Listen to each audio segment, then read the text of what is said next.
그 페니키아 사람들이 네. 이제 살았던 거를 배웠는데요. 근데 그 페니키아인들이 이제 그 사람들이 이제 너무 뭐라 해야 되지? 산지였나? 산지에 있어가지고. 산지에 있는 게 아니라 산지가 아니라 해안 쪽에 있어요. 네, 해안가 도시인데 넓히려고 해도 넓힐 수 있었어요, 없었어요? 없었어요. 없었죠. 동쪽으로는 산지라 가지고 넓힐 수가 없으니까 어디로 나가는 거예요? 네, 바다 넓게. 네, 바다로 나가야 되는 거죠. 그쵸? 예, 그러다 보니까 뭐 농사로 먹고 살 만한 그런 땅은 얻을 수는 없었던 거죠. 그쵸? 네, 맞아요. 그 얘기 잘 해줬습니다. 자, 서연이는 기억나는 거 뭐 있나요?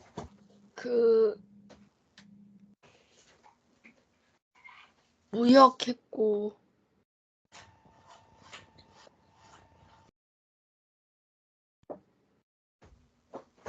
그쵸? 무역을 주로 했고, 또 네. 염색하는 거 왕들이 사치 부리면서 네. 되게 뭐 얼마 이만큼 하는데 네. 몇만 마리가 들고. 네, 맞아요. 네. 네, 맞아요. 네, 잘 기억하고 있네요. 자, 맞습니다. 그래서 산업적으로도 이제 좋은 산업이 하나 있었는데 그게 이제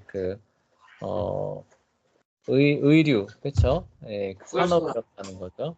예, 맞아. 뿔소라 가지고 자줏빛 염료를 채취를 해가지고 했는데 그게 워낙, 그쵸?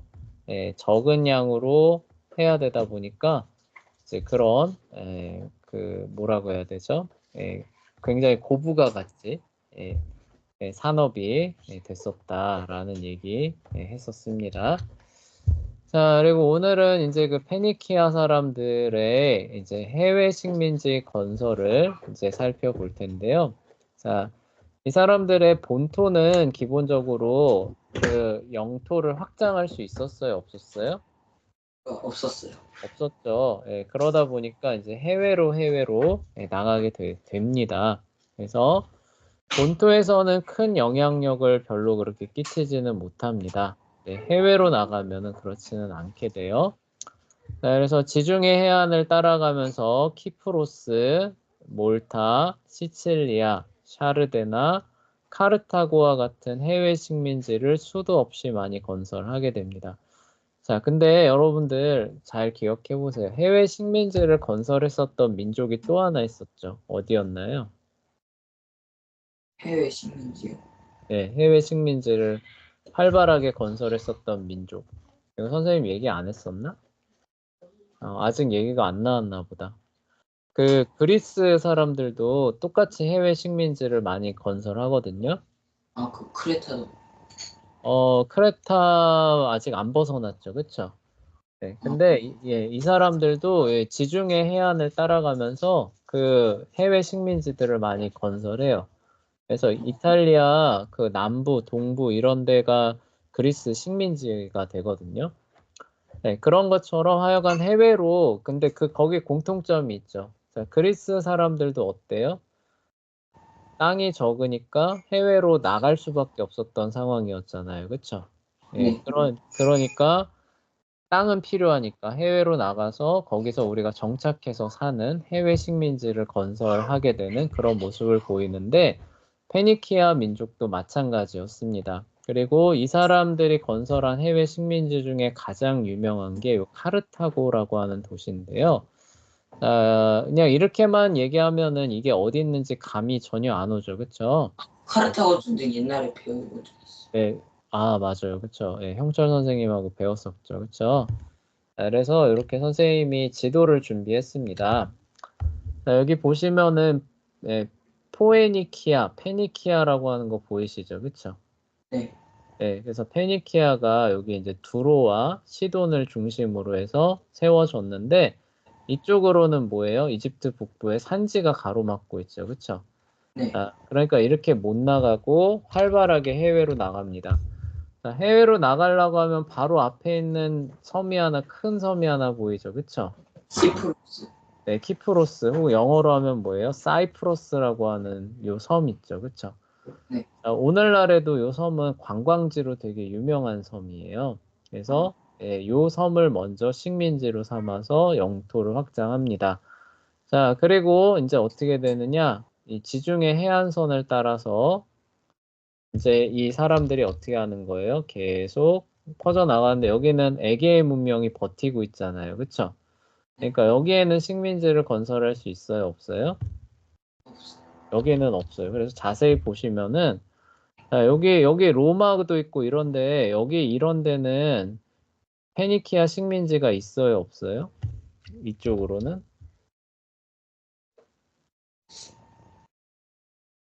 그러게요. 네, 비어 있죠. 왜냐면요. 여기는 그리스 사람들이 이쪽으로 넘어가서 이렇게 식민지를 세워서 그래요. 그래서 요 지도가 이렇게 세워진 이유가 뭐냐면은 그리스 사람들도 활발하게 해외 식민지를 만들다 보니까 이쪽으로는 못 들어간 겁니다. 이 사람들이. 그럼 어떻게 되느냐? 크레타 섬을 이렇게 우회해서 그쵸? 네, 그리고 여기 이제 그 건너가면은 이제 나오는 큰 섬인 시칠리아 섬이 있는데 이미 요 반쪽 이쪽으로는 그리스가 차지를 하게 돼요. 그러니까 어디요? 밑에 몰타죠. 몰타 섬이나 그다음에 요 서쪽, 그다음에 여기 북아프리카 여기 있는데 여기 뭐라고 나와요? 이게 카르타고거든요. 그 샤르데냐 아까 얘기했잖아. 여기 얘기야. 와, 뭐 식민지를 만들었어요. 네, 이렇게 그 지중해 특히 북아프리카 지역들을 이제 중심으로 여기 스페인 남부죠, 그렇죠? 네, 이렇게 보면은 로마를 기준으로 해서 서쪽 지역 있잖아요, 그렇죠? 지중해 서반부, 네. 서반부에다가 이제 해외 식민지들을 많이 건설하는 게 이제 페니키아 민족이 되는 거예요. 그럼 싸워서 점령한 거죠.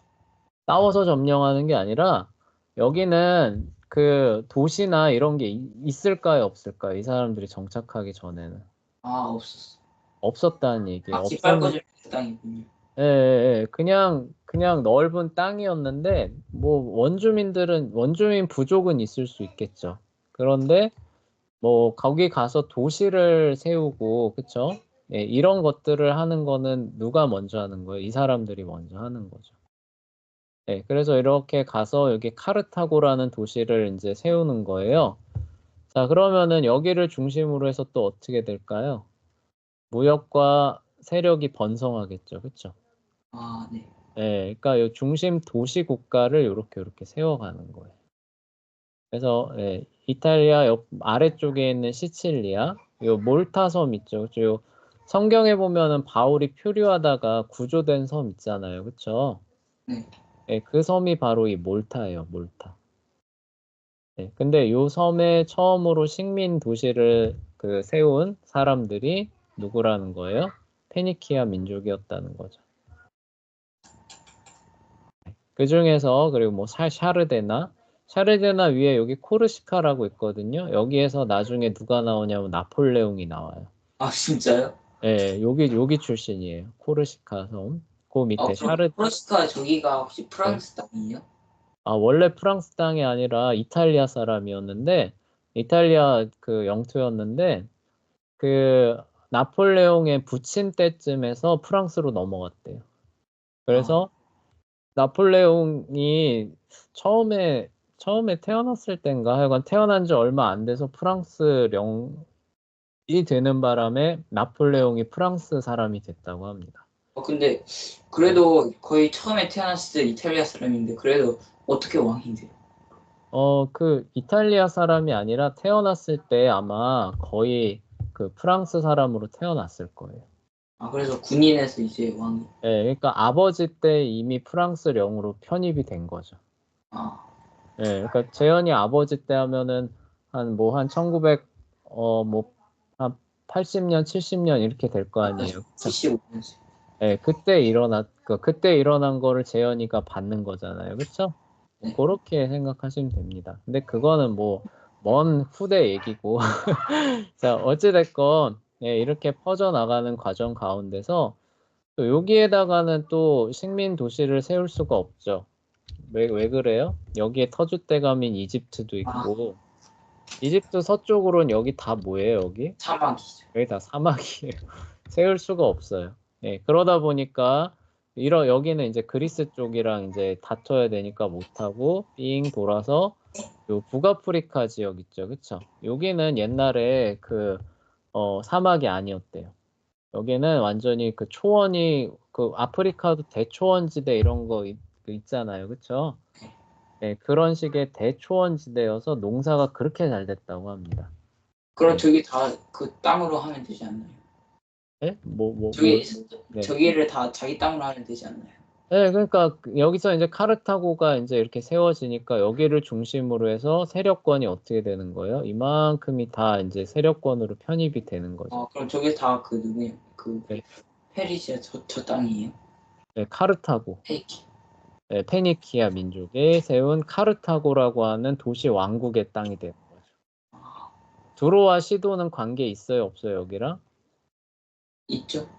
그러니까 그들의 모성이고 모항이긴 하지만 정치적으로 관련이 있어요, 없어요? 없어요.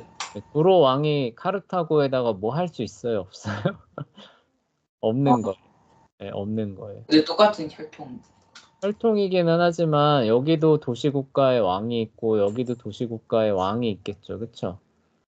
근데 이 왕이 이 왕한테 뭐라고 뭐 이렇게 해라 저렇게 해라 할 수 있을까요, 없을까요? 없죠. 없다는 얘기예요. 그래서 모성이기는 하지만 이게 다 개별적으로 세워진 도시 국가이기 때문에 민족적으로만 같지 실제로 히타이트 민족 왕국 이런 것처럼 페니키아 민족 왕국 이런 거는 있다는 거예요, 없다는 거예요? 없어요. 없다는 거예요. 그리고 여기 보시면은 여기 이제 스페인까지 이렇게 해서 네, 그 세력권에 들잖아요. 근데 특히 요 로마 제국 요 서반부 요만큼의 세력의 어쨌든 페니키아 민족의 그 세력 중심지가 어디냐면 카르타고였다는 거예요. 그래서 나중에 보면 이 카르타고 세력권이 이만큼 되는 거고 로마가 이제 통일을 해요. 로마가 이제 이렇게 통일을 해서 요 시칠리아 섬으로 해서 이렇게 둘이서 맞서 싸웁니다. 그래서 여기서 누가 이기는 거예요? 로마가 이기는 거죠. 그쵸? 이거는 먼 후대 역사 얘기인데 로마가 이제 여기서 이기고 나니까 세력권이 이제 어떻게 되는 거예요? 이제 로마 땅이죠. 이만큼이 로마가 되잖아요. 그쵸? 네. 네. 그리고 이제 여기서 스페인까지 이렇게 해가지고 이만큼이 로마 땅이 되는 거예요. 그쵸? 여기서 이제 어떻게 돼요? 프랑스 점령해서 그쵸? 사실상 서유럽 전체를 손에 넣게 되는 게 이제 로마가 되는 거예요. 네, 근데 여기서 만약에 여기서 지금 카르타고가 이만큼 갖고 있었는데 여기서 로마랑 싸워가지고 카르타고가 이겼다. 그러면 어떻게 될까요? 그거 이제 카르타고 제국이 되는 거죠. 네, 그렇죠. 비슷하기는 하지만 여기가 로마가 아니라 카르타고 전통, 페니키아 전통의 문화로서 서유럽이 통일됐겠죠. 그렇죠? 자, 그러면 이후의 역사는 또 어떻게 흘러갔을까요? 그것도 알 수는 없지만, 그쵸? 상당히 다르게 흘러갔겠죠. 그쵸? 자, 하여간, 그런 식의 역사가 이제 진행이 됩니다. 그래서, 이 그 해외 식민지를 본격적으로 이제 그 건설을 하는 그 민족이에요. 그래서 특히 서지중해 쪽에 그리고 북아프리카와 스페인을 중심으로 번성했던 그런 민족이 그 페니키아 민족이 물론 두로하고 시돈도 그 본 땅에서 계속 번성은 해요. 그렇지만 오히려 본래 땅보다 더 큰 세력으로 발전하는 게 이제 카르타고입니다. 그래서 이제 그 유럽 서반부뿐만이 아니라 이제 그 고대 세계에서 그 전체 패권을 로마가 이제 나중에 그 갖게 되잖아요. 그거를 이제 놓고 그 일대 전투를 벌일 수 있을 정도로 번성했던 도시가 이제 카르타고 도시인데 이게 바로 페니키아 민족이 배를 타고 넘어와서 건설함으로써 생겨난 도시 국가였다. 이렇게 기억해 주시면 될 것 같아요. 자, 그럼 이 사람들의 종교를 우리가 또 살펴봐야겠죠. 그래서 그 보면은 이제 그 가나안 민족도 함족이잖아요, 그렇죠? 그래서 나중에 보면은 이제 하나님께서 모세한테 다 멸하라고 해요. 그러니까 페니키아 사람도 이제 함족으로 이제 우리가 간주가 되기 때문에 가나안 사람들이 섬겼던 신, 함족의 가나안 사람들이 섬겼던 신 대부분을 그대로 다 섬깁니다. 그래서 아스다롯 같은 신, 이 사람들도 다 섬겼는데 이들만이 섬겼던 그런 신 중에 바알이라고 있었다고. 바알 성경에도 나와. 그 성경에 나오는 그 바알이 이 바알이에요. 근데 그 바알의 기원이 어디냐라고 하면 어디라는 거예요? 두로와 시돈이었다는 거예요. 무슨 얘기인지 알겠어요? 두로와 시도니에서 바알 종교가 번성을 했던 것이고 그것이 어디로 퍼져 나갔던 거예요? 이스라엘 그 지역으로 퍼져 나가면서 이제 우상 숭배할 때 바알 많이 찾잖아요, 그렇죠? 네. 그런 역사가 펼쳐졌던 이유가 이 두로와 시돈에 정착했던 페니키아 사람들이 그 함족의 후손으로서 가나안 신들을 섬겼는데 그 중에서 이제 그들만의 신이 이제 하나 추가가 되는데 그 추가된 신이 바로 바알이었다는 거예요. 그리고 그들을 많이 섬겼다고 합니다. 그리고 두로와 시돈의 왕은 바알의 후손으로 여겨졌다고 해요. 꼭 이집트에서 그쵸? 파라오는 누구의 후손이에요? 태양신의 후손이죠, 그쵸? 태양신 라의 후손으로 얘기되죠, 그쵸? 그런 것처럼 두로와 시돈의 왕도 바알이라고 하는 그 신의 후손으로 여겨졌다고 합니다. 그리고 이제 이 바알이라고 하는 신의 역할이 이제 주로 비를 내리는 이제 그런 역할이었다고 하는데, 좀 여러분들한테 말하기 좀 민망한 그런 내용들이 있기는 해요. 어떻게 이 신들을 섬겼냐면은, 이제 이걸 어떻게 얘기를 하지? 여러분들이 아직 어려서. 하여간 굉장히 야했다고 해요. 하여간 굉장히 이렇게 야한 형태로 신들을 섬겼다고 하고, 그러니까 이스라엘 사람들이 왜 이 종교에 빠졌느냐라는 것이 여기서 이제 조금 추론이 가능한데, 이 뒤에 이제 가나안 그 민족 다룰 때 다시 나올 거예요. 다시 나올 건데, 구약 성경을 보면은 여호와 하나님을 섬기는데 막 육체적이고 막 말초신경을 자극하고 이런 게 있어요, 없어요? 그런 거 없어요, 그렇죠? 그런 게 아니라 말씀하시는 하나님, 그리고 거룩하고 정결하고 이렇게 하나님을 예배하잖아요, 그렇죠? 근데 그 가나안 사람들하고 이 두로와 시돈의 종교는 정반대예요. 뭐예요? 눈에 보이고, 그렇죠? 감각적이고 쾌락적이고 육체의 정욕을 즐기고 먹고 마시고 뛰고 그다음에 취해서 난장판 버리고 그다음에 음란한 짓 버리고 이런 식이었거든요. 그러니까 하나님을 경외하지 않는 그런 육신적인 그런 유대인이죠. 혈통적 유대인이고 아직 거듭나지 않은 사람들이에요. 그런 사람들이 여기 가면 어떨까요? 이 사람들이 그 바알을 섬기는 모습을 보면 어떨까요? 아직 거듭나지 않은 사람이에요. 보면 어때요? 거기에 더 따라가겠죠. 눈이 휘둥그레지면서 신문물이다. 신세계다. 시급히 국내 도입이 필요합니다. 뭐 이러면서 그쵸? 그거를 오히려 더 좋아했던 거죠. 그쵸? 그러니까 그 옛날에는 그 엔터테인먼트죠. 유흥하고 그 이교 신앙하고 사실 결합돼 있었거든요. 지금은 뭐 음악이나 뭐 이런 엔터테인먼트가 종교하고는 약간 분리돼 있잖아요. 그쵸? 옛날에는 하나였거든요. 스포츠, 연애, 음악, 그다음에 이런 것들이 사실 종교의 그 영역 안에서 다 행해졌던 거예요. 특히 고대 신앙은. 그러다 보니까 이제 뭐예요? 우리 예배 드리러 가자라고 했을 때 옛날 그 고대 사람들은 뭐예요? 즐기러 가자라는 약간 이런 의미가 있었던 거예요. 그러니까 예, 오늘날 우리 사람들이 뭐 믿지 않는 세속적인 사람들이 야 스트레스 풀러 즐기러 가자 하면은 어디 가요? 술집 가죠, 그렇죠? 네. 술집 가고 클럽 가서 막 미친 듯이 놀잖아요, 그렇죠? 예, 미친 듯이 놀다가 막 사고도 치고 막 뭐 이상한 짓도 하고 그러잖아요. 그런 것들이 이루어지던 그 종교의 모습이 이 가나안 사람들 두로와 시돈의 종교의 모습이었던 겁니다. 네, 그러니까 이 육신적인 욕망들을 추구하는 아직 거듭나지 않은 유대인들이 그런 걸 봤을 때 어떨까요? 굉장히 끌리겠죠, 그렇죠? 그래서 그래서 거기서 끌려가다 보면 어떻게 돼요? 아, 왜 여호와 하나님 섬기는 거 재미없어. 아, 그렇죠? 예, 이러면서 결국 떠나버리는 거예요. 네, 그런 이제 일들이 일어난 이유들이 이제 그런 데 있습니다. 그래서 이 종교라고 했을 때 페니키아 사람들의 종교라고 했을 때 굉장히 그 감각적이다. 그리고 여기 끔찍한 것도 있어요.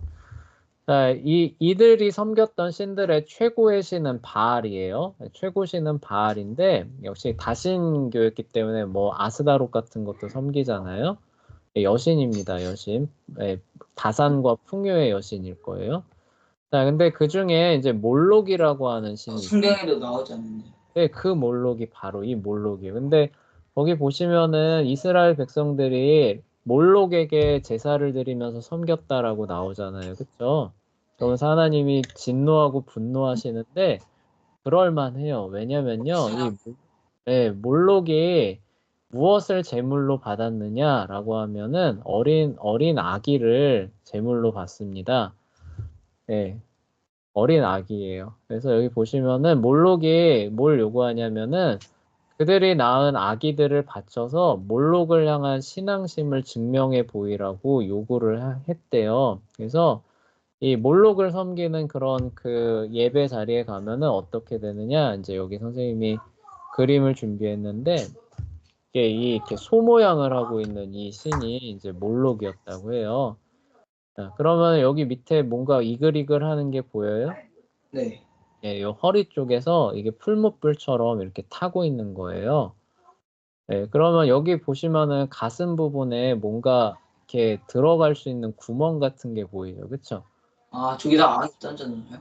예, 그러니까 여기에 이제 그 사람들이 이제 뭐 길 같은 거를 아마 이렇게 냈겠죠, 그쵸? 예, 그러면은 요 가까이 이렇게 가서 이제 있는 거예요. 그러면 이제 한창 예배를 드리고 있는 그런 가운데서 이제 북치는 사람이 둥둥둥둥둥둥둥둥 울립니다. 그러면 어떻게 돼요? 가슴이었나 입이었나? 입이었던 거로 기억하는데 하여간 가슴이나 입 쪽에 이제 그런 길이 있다고 해요. 그러면은 이제 둥둥둥둥 치면은 그 아기를 어떻게 하는 거예요? 그 안으로 던져 넣는 거죠. 그럼 그 아기들이 어떻게 돼요?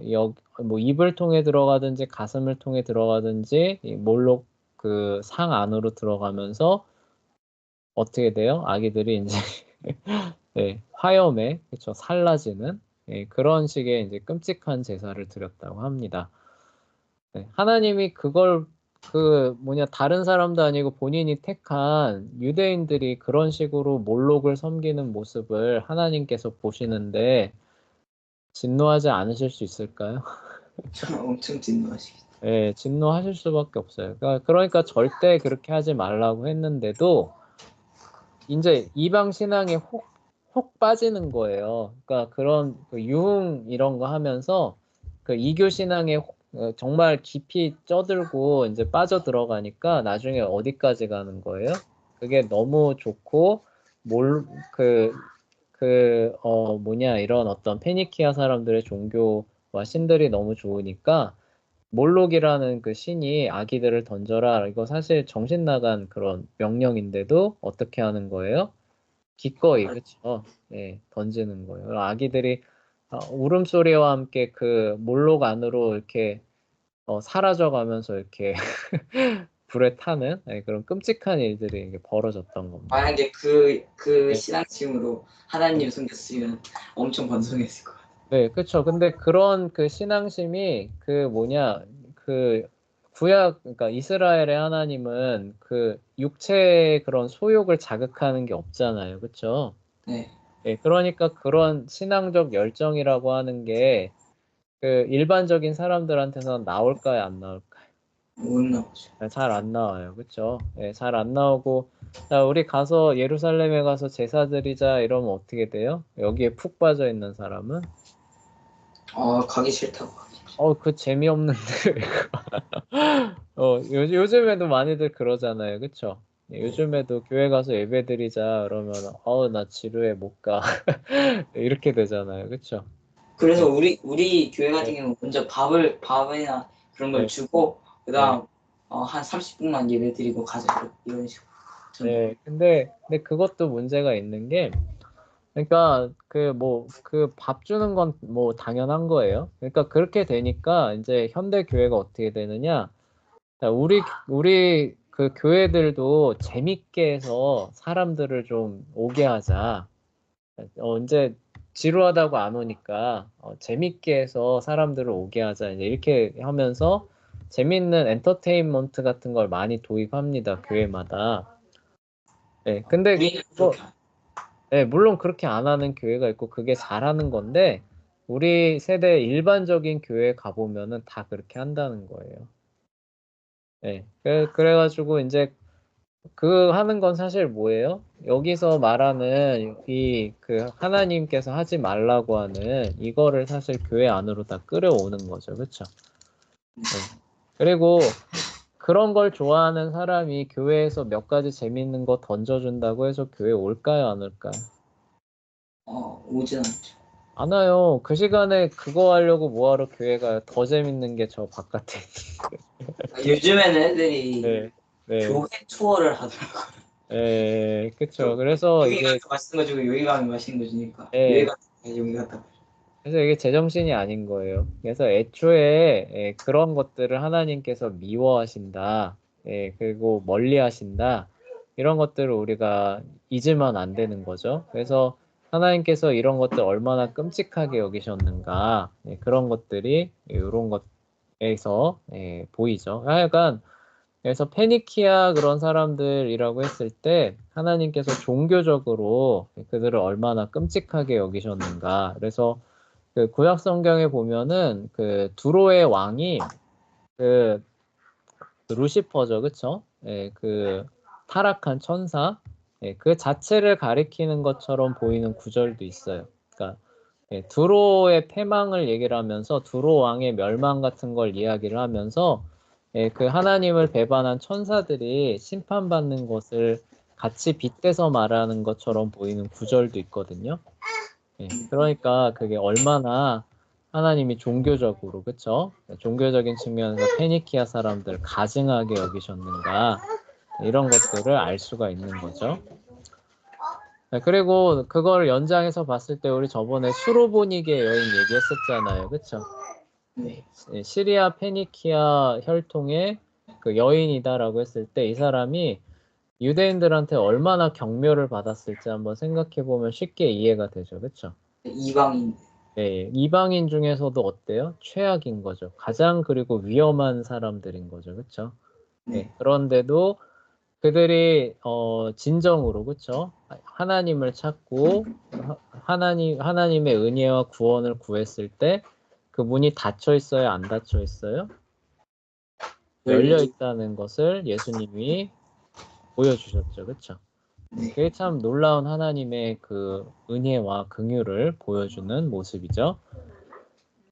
자, 그래서 바알하고 몰록 얘기하다가 이제 그런 얘기들 부가적으로 얘기를 해봤고요.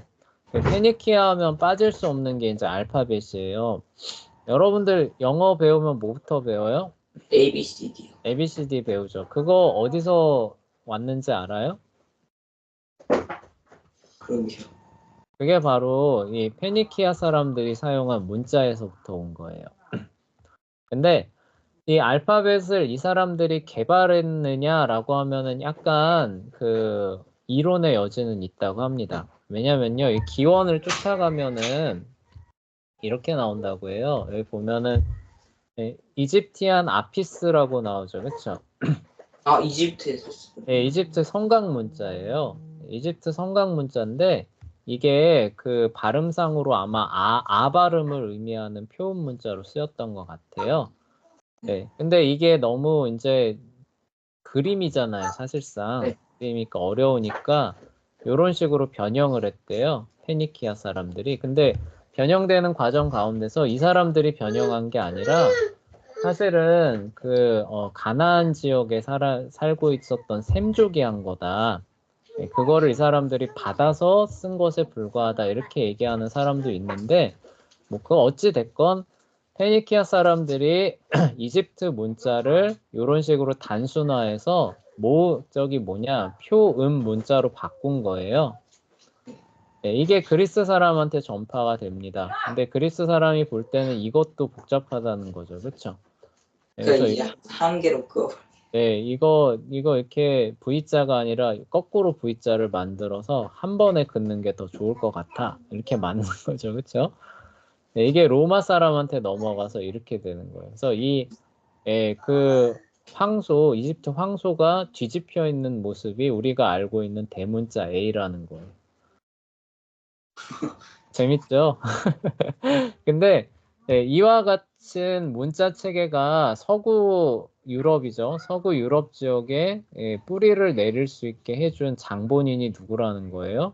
페니키아 사람들인데 왜 그러냐면 이 사람들이 해외 식민지를 엄청나게 많이 건설하면서 이 문자 체계들을 자기들이 건설한 식민지에다가 전파를 했을까요? 안 했을까요? 했겠죠. 할 수밖에 없었겠죠. 네, 그리고 그런 문자들이 현지인들에 의해서 계속 쓰이고 개량이 되면서 오늘날에 여러분이 알고 있는 뭐가 나오는 거예요? 알파벳이 나오는 거죠. 그렇죠? A, B, C, D 이런 게 나오는 겁니다.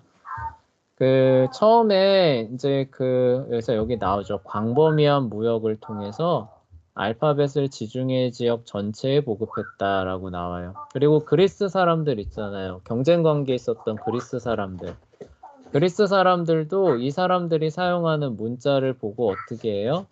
받아들여서 바꿔서 쓰는 거죠. 그렇죠? 네. 네, 그만큼 많이 효율적이고 괜찮은 문자 체계였다라는 거예요. 자, 그래서 그걸 개정하는 그런 과정이 이거예요. 이집트 문자 체계는 쓰기 너무 까다로워요. 우리 요거 한번 살펴봤었죠. 그렇죠? 네. 이게 뭐 의미를 나타내는 표의 문자와 발음을 나타내는 표음 문자랑 막 섞여서 나오는 게 이집트 문자 체계잖아요. 그렇죠? 네, 그런데 자, 우리가 그 무역을 해야 돼요. 무역을 하는 사람들이 그런 수많은 글자 체계들을 갖고 거래 정보를 기록하면 어떨까요? 엄청나게 복잡하겠죠. 네, 너무 비효율적이었던 거예요. 그렇죠? 이 사람들은 무역을 해야 되니까 효율적인 그런 문자 체계들을 더 원하게 되는 것이고 그 이집트의 그런 표음 문자는 다 걸러내고 표의 문자죠. 표의 문자는 다 걸러내고 표음 문자 체계로 이제 만들어 나가는데 그 중에서 몇 개를 택하는 거죠. 이집트 성강 문자 중에 몇 개를 택해서 좀 더 쓰기 쉬운 방식으로 개량을 해서 써 나가는 과정 가운데서 이제 우리가 알고 있는 페니키아 문자가 나오는 것이고 이 페니키아 문자가 어디로 넘어가냐면은 그리스로 넘어가서 또 약간 모양이 바뀌고 근데 거의 대동소이해요 체계는. 그리고 이게 또 로마로 넘어가는 거죠. 자, 근데 이 페니키아 문자 그 알파벳에는 자음이 없다고 해요. 자음이 없다는 말의 의미는 뭘까요, 재현아? 최초에 하나님이 천지를 창조하신 티귿 이응이라죠. 네, 맞아요. 그거예요. 그러니까 사람들이 알고 있는 단어를 저기 자음만 쓰면 알아들을까요, 못 알아들을까요? 못 알아보겠어요. 의외로 알아들어요. 예를 들어서 자, 이거 뭐예요? 엄제현이요. 엄제현이죠. 이거 모음 하나도 없잖아요. 그쵸? 그치만 알아듣는 겁니다. 왜냐하면 사람들이 쓰는 단어는 거의 거기서 거기니까. 자, 이렇게 해서 썼는데 그리스 사람들이 이제 요 문자 체계를 접했을 때, 그래도 좀 헷갈리는 거예요. 좀 모음을 좀 더해서 써봅시다. 그래서 알파벳의 모음 있잖아요. 아, 에, 이, 오, 우 요런 거 있죠, 그쵸? 네. 요런 것들을 더해서 모음 체계를 모음가를 더해주면은 조금 덜 헷갈릴 것 같은 거예요. 근데 그게 뭐예요? 누가 했다는 거예요? 그리스 사람들이 이 작업을 한 거죠. 그렇죠? 네, 그래서 이제 오늘날에 알고 있는 그런 영어나 그리스어 체계가 이제 나오기 시작합니다. 네, 그리고 이제 이게 로마 제국으로 넘어가면서 이제 알파벳의 모양이 조금 바뀌어요. 그렇지만 대응되는 건 거의 비슷비슷하죠. 그래서 서구 문명에서 기본적으로 사용하는 문자 체계가 됩니다. 그래서 페니키아 민족과 문명을 얘기할 때 빠지지 않는 게 이 알파벳이 되는 거예요. 원래는 이집트 문자였는데 그거를 단순화하고 효율화한다 라고 했는데 모음은 굳이 쓸 필요가 있어요? 없어요? 없어요. 썼다는 거죠. 이 사람들은 어차피 다 그렇게 통하니까 조금이라도 줄여서 얘기를 하는 게 더 장사하는 사람들한테는 좋았겠죠. 근데 그리스 사람들이 보기에는 너무 헷갈리는 거예요. 그렇죠? 그래서 모음을 좀 추가해 보자 이렇게 된 거고, 그리고 이제 로마 사람들이 그리스 문화를 받아들이면서 조금 그 모양은 좀 바꿔 보자 이렇게 되면서 우리가 알고 있는 알파벳이 역사의 무대로 등장하게 됩니다. 자, 그래요. 수고했고요. 연습 문제 풀어오시면 다음 시간에 함께 또 맞춰보도록 할게요.